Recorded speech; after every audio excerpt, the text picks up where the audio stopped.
Time to pull up a chair. We've got another great story for you today in the rLounge. From ex-wives trading love for lavish lifestyles to daughters with a knack for choosing cash over kinship. Today in the rLounge, we learn the value of hard-earned dough. Daughter wanted to be rich man's daughter, forced me to give up parental rights. 10 years later, wants me back. Ex-wife, then 41 female, and I, then 45 male, got separated 12 years ago. She found solace in a rich man's pants. Sorry, this couldn't be said in any better way.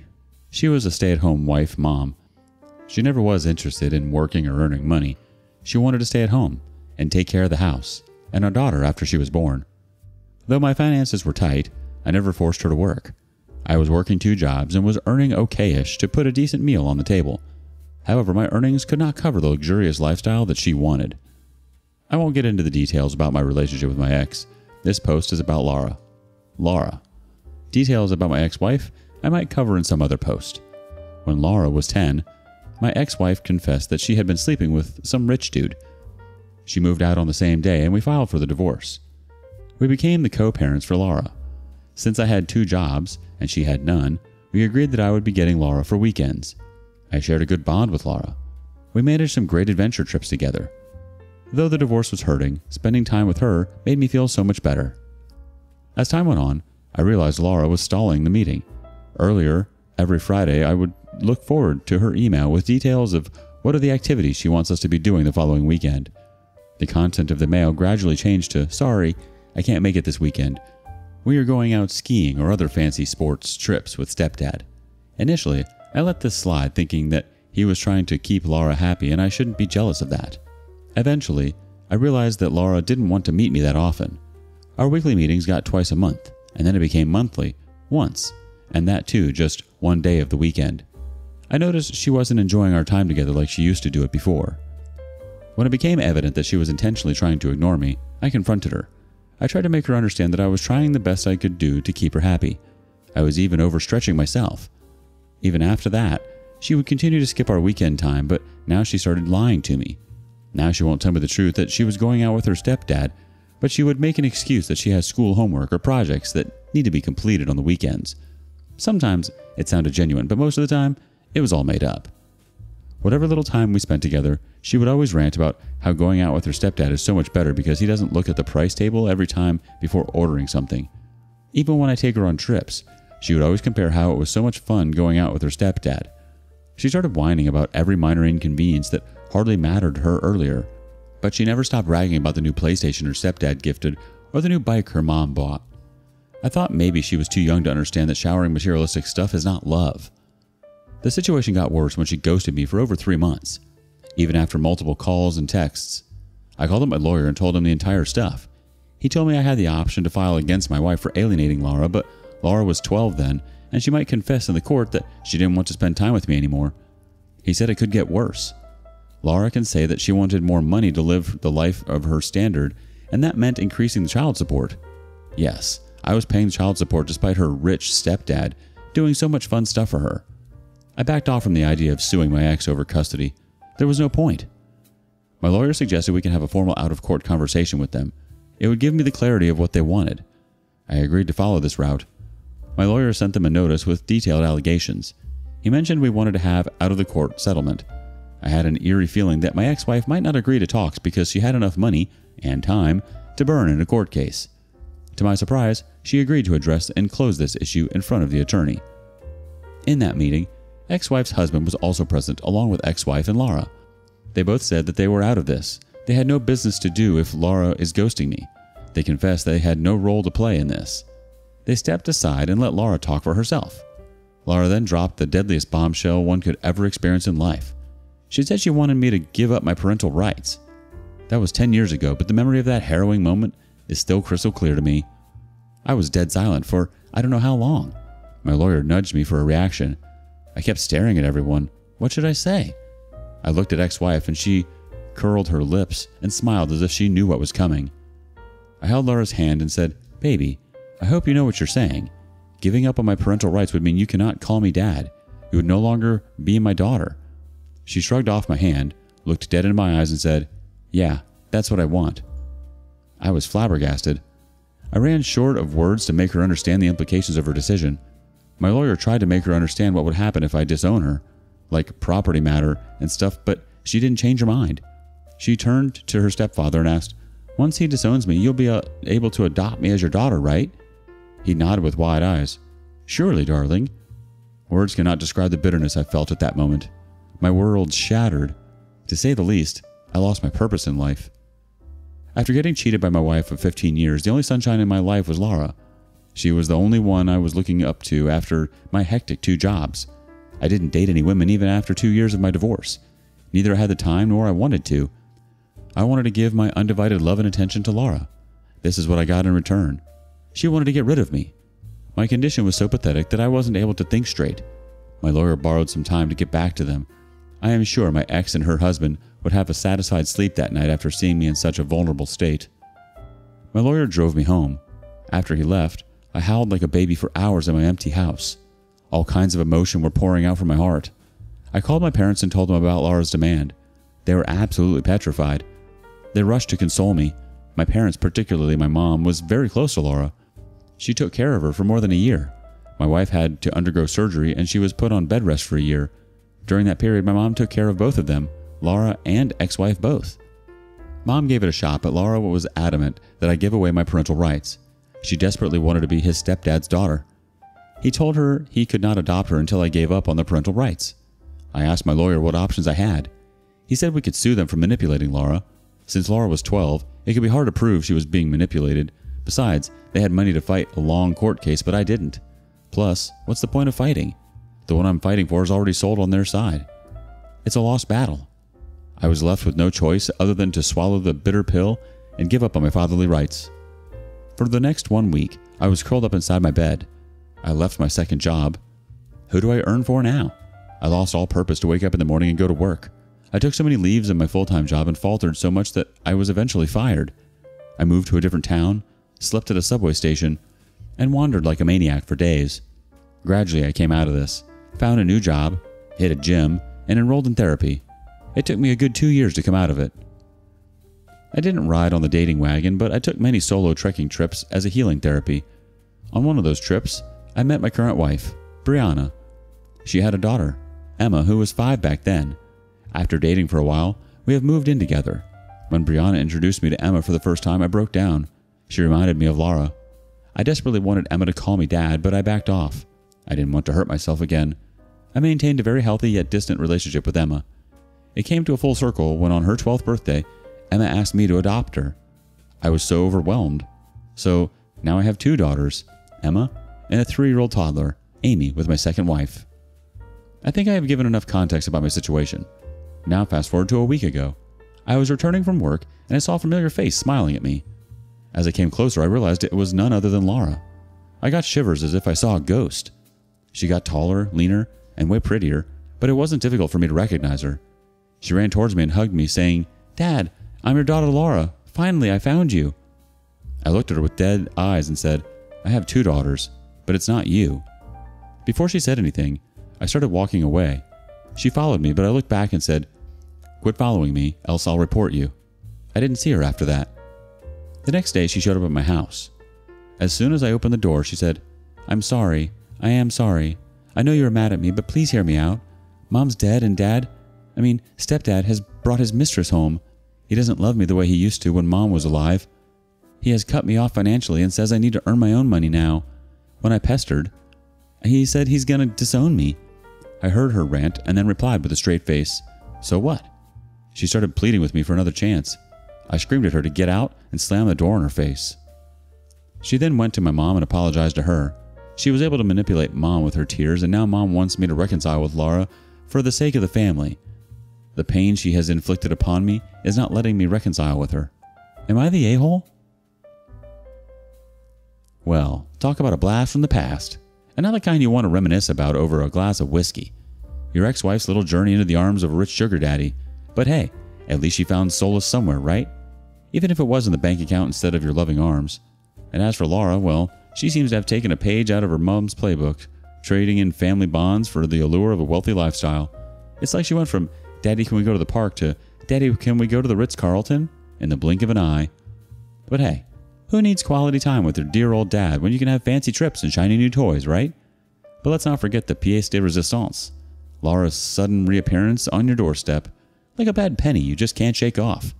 It's like she waltzed back into your life expecting a warm embrace and a pat on the back for old time's sake.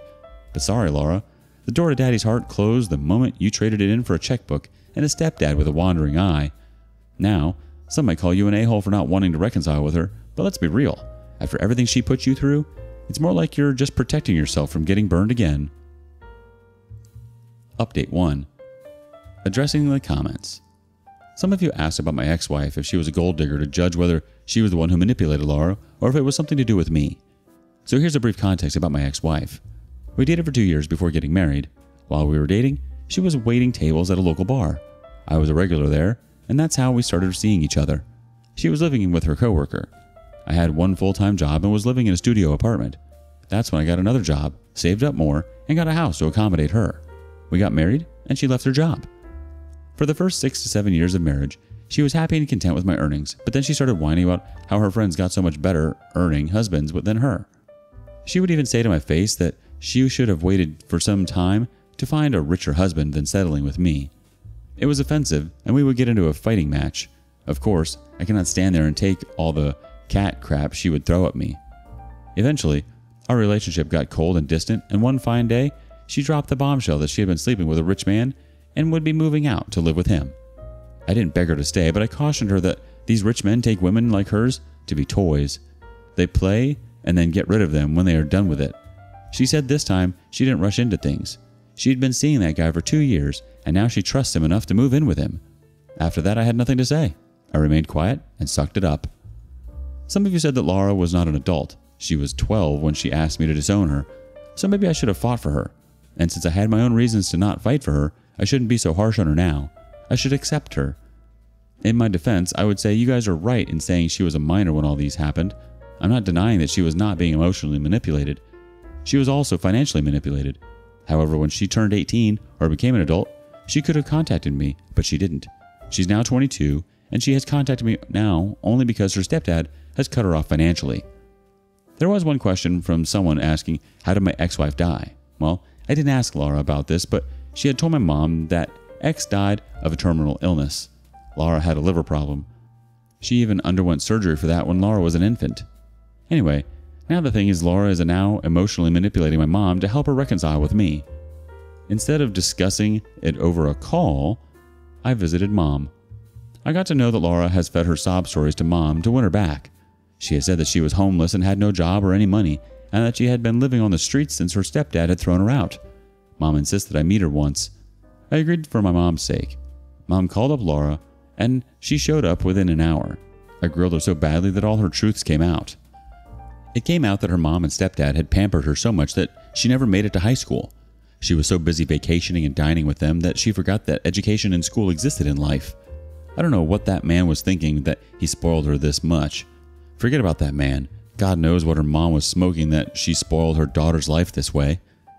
I don't know how true this is since her mom is no longer here to validate.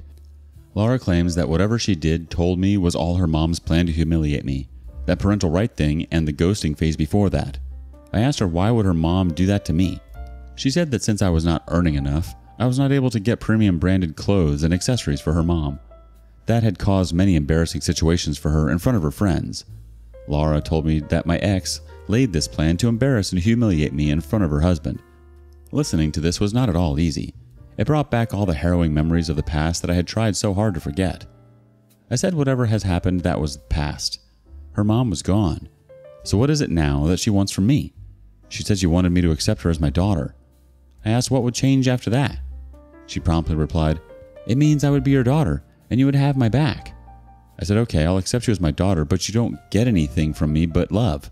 I'm going to give my property, my insurance money, and my savings to Emma and Amy, but I'm going to love you as my eldest daughter. Will that work for you?" She froze. After stammering for some time, she said, "Yeah, we can talk about money stuff later. You're not going to make a will now, are you?" I said, "Yes. I have already named Emma and Amy in my insurance and savings account. I have also bought a house in a new city, which I have given to my second wife, Brianna. I'm not going to change it for you. If you're okay with it, then get that paper that I signed for you giving up my parental rights. and I'll ask my lawyer to make another one overturning the earlier one. She said, yeah, sure. She was silent for the rest of the time. My mom offered her dinner, but she pushed off, saying she had something to take care of. 2 weeks have passed since then, and she hasn't shown up. I pointed this out to my mom that it was all about money. Since I told her that I wouldn't be giving her any money, she backed off. What a useless piece of crap she is. Manipulation runs in the family, it seems. First, it was Mommy Dearest pulling the strings, and now Laura's trying to pull a fast one on dear old Dad. But hey, at least she's got some killer sob stories up her sleeve, right? Homeless, jobless, living on the streets. Sounds like she's auditioning for a role in Oliver Twist. Laura's sudden change of heart when she realized there wasn't a pot of gold waiting for her at the end of the rainbow. Funny how fast that disappears when she realized she wasn't getting her hands on your hard-earned cash, isn't it? Talk about a classic case of love me, love my wallet, or else. Update 3. Oh, I told you it was all about the money, and yes it is. 2 weeks back, Laura showed up at my mom's place again. Mind you, this is 4 months after we had the last conversation. She looked miserable with red puffy eyes covered in dark circles. She had rashes all over her body, maybe by consuming some allergic stuff. She was crying and pleading for help. She wanted money from Mom. She said ever since her stepdad had disowned her, she'd been living with her friend, and now that friend has also thrown her out. She has sold most of her stuff to buy food for these many months, but now she has no money and no stuff. Mom asked her why she didn't get a job. She said she was a school dropout and no one would give her a job. Mom said she could speak to her friend who runs a bakery and get her a cleaner's job or something. Besides, there are so many jobs that don't need a school degree. Laura remained silent to that. She just sobbed and asked Mom for some money. Mom gave her some packed food and $100. She asked her why she didn't bring that document to overturn the disownment. She said it was in her stepdad's house and she would get it next time. She took the money and food and left. Mom didn't tell me about this visit. She thought I would get mad at her. 3 days back, Laura again showed up at Mom's place with the same sob story. Mom asked her what did she do with the money. She said she used that for food. Mom asked what about the job. She didn't give any straight answer. This time Mom didn't give her money. Mom said she didn't have the money, nor any extra food. She just gave her a loaf of bread. She took it and was about to leave when Mom asked her if she had changed her mind about being my daughter. She replied, "What's the point of having him as dad when he's not going to give me any money? He has given away all his stuff to his beggared stepchildren." Mom was astonished at her words. Mom chased her out and threatened her to not show up again at her house. Mom called me immediately and told me about both of her visits. I did get mad at her for helping her the first time. I asked Mom to be cautious while answering the door at night. The way Mom described Laura's appearance, it seems she's with bad company. She can be a threat to Mom as she is living alone after Dad's demise last year. We're going to get a restraining order against her in case she comes back again and creates trouble. Today I came to Mom's place. I went out to see if I could find Laura around, but I didn't see her anywhere. I'll be living here for a week. I don't know what to do, but I do feel sad about her. If what she said about my ex was true, then my ex went too far to humiliate me, and while doing that she ruined her own daughter's life. And if Laura is lying about it, then she's already paying the price for her evilness. By the way, someone commented in my last post that everyone has a right to make a choice for themselves, and Laura was not evil for choosing her stepdad over me, just that she was on the wrong side. I guess you were right. She made a choice 10 years ago, and now she has to live by it for her whole life. From sob stories to rashes, she's really pulling out all the stops in her quest for the cold, hard cash. And let's not forget her stubborn amnesia when it comes to finding a job. Apparently, school dropouts are allergic to employment these days. Who knew? Maybe she's holding out for a job as a professional freeloader. Now, there's a career path with some real potential. But hey, at least Mom's not falling for her sob story anymore. A loaf of bread instead of a wad of cash? Now that's what I call tough love. And speaking of tough, it sounds like Laura's found herself some less than savory company. As for your feelings of sadness, well, I hate to break it to you, but it sounds like Laura's made her bed and now she's lying in it, literally, if her current living situation is anything to go by. Whether she's the victim of her mother's scheming or just a master manipulator herself, one thing's for sure. She's got a knack for making bad choices. But hey, maybe she'll turn it all around and become the poster child for redemption stories everywhere. Or maybe she'll just keep begging for bread until someone finally tells her to get a job. Only time will tell. What would you have done? Do you think OP did the right thing? Thank you for joining us today in the rLounge. Be sure to like and subscribe and hit that notification bell so you don't miss out on our next video. See you soon!